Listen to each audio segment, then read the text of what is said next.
Da da da da da da da da da da. Copyright strike. Da da da da da.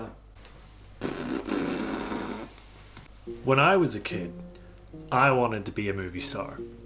That was because whenever I was in primary school, I played Fagin in our production of Oliver Twist. And ever since then, I wanted to be rich and famous in the movies and on TV. But as you get older and as you do, I began to realise that dream probably wasn't going to come true.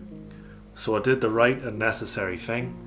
I took it, I balled it up, I crushed it down, and I put it down into that space in your heart where all the resentment and anger lives. After a while, I moved on from that and decided that an illustrious movie career wasn't quite for me. And after a few years, somehow I ended up in Japan. To be honest with you, I wasn't really sure what I was expecting whenever I arrived. Beyond the normal sort of adventure and sushi and a million women at the airport to greet me. Only got 2 of those things. Still waiting on that sushi. But after a while, I got settled, got used to the way of things, and we're just sort of plugging along. But unknown to me, my dream was about to resurface in Japan. My dream was about to make a comeback. You see, as a foreigner in Japan, certain doors to you are not quite as locked as they would be back home. In fact, they're actually creaking open, and if you're willing just to push your head through the door and see what's around the corner, you never really know where you'll end up. You just say yes to stuff, and some pretty weird stuff happens to you. And that's what happened in this case. I got an email, and I said yes to it, and I ended up on national TV. National TV, national. That's like 1 billion people in Japan. So I live in a smallish city. It's not very big, and there's not very many foreigners here. And so whenever the city requires help from foreigners, they put up a bat signal, and that's how we all know to answer the call. Well, they don't actually put up a bat signal. They just send a nicely worded email to my boss, who then sends an email to me, and then I say yes, and then we never know what's going to happen. Well, it turns out, on this particular occasion, the city head wanted to do some training for the firefighters. They wanted to have some foreigners come in so that the guys could practice what it's like to work with foreigners and to help them in emergency situations. And I thought, well, fair play, sounds like a good day to me.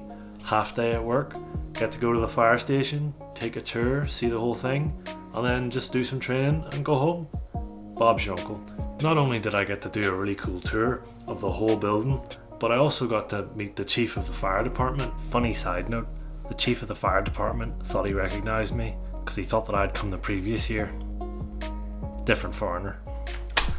So after getting the tour and after meeting all the people and doing all sorts of stuff, the time's finally come to go downstairs and begin the training.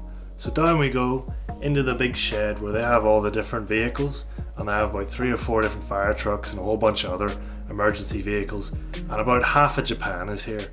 There's people all over the place, and only a select few of them are actually firefighters. A whole bunch of them are just unrelated. My boss denies it, but I'm 90% sure I saw the Emperor way off in the back there. But in the corner, I see it, a bunch of cameras, and not just little itty bitty cameras that the fire service might use just to record the session, like big cameras used for TV. But well, there's no time to think. My fella brings me over to the car and he says, get in the car and I'll tell you what your job is. So I get into the car and it's full of all these buttons that you just want to push, but you know you shouldn't because you'll just get into trouble. And he says to me, right, your job is 1, don't speak any Japanese. Check. 2, your leg's broken. Alright, fair enough. And the fellas are going to come over, the team's going to come over and they're going to try and get you out of the car, and they're going to navigate a little bit of conversation back and forth between you and them, and they have to try and understand and figure out what's wrong with you and the best way to get you out. So all's good, no worries. I'm perfectly happy to play like I've got a broken leg and to not speak my terrible Japanese. So I'm sitting there, and the boy with the camera starts orbiting around the vehicle. He starts orbiting around the car, and he comes over and he gets a big close-up on me, and then before I know it, all the fire service people come in and the drill has begun. And so they're trying to get me out of the car, and they're talking to me through apps and through translators, and they're asking me all these questions and they're doing all these things. And eventually they get me out and they put me on a stretcher and they carry me over and put me on the floor. Now, I actually thought I did a pretty good job of just playing stretcher man. I thought I did alright. And you'll get a chance to judge for yourself, because I actually have the clip of me on national Japanese television. Here it is.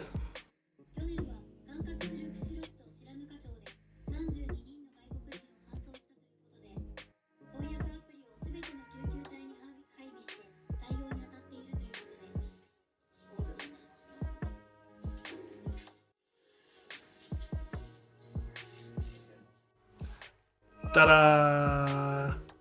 So there you have it. Come to Japan. You probably won't get sushi at the airport, but you might just get put on national TV.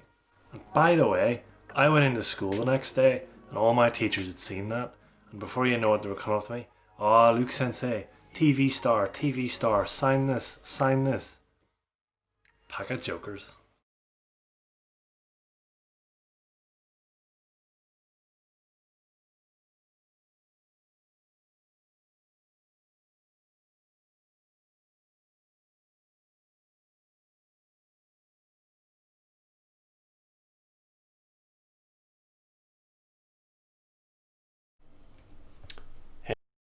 Follow me socials, new videos, sometimes.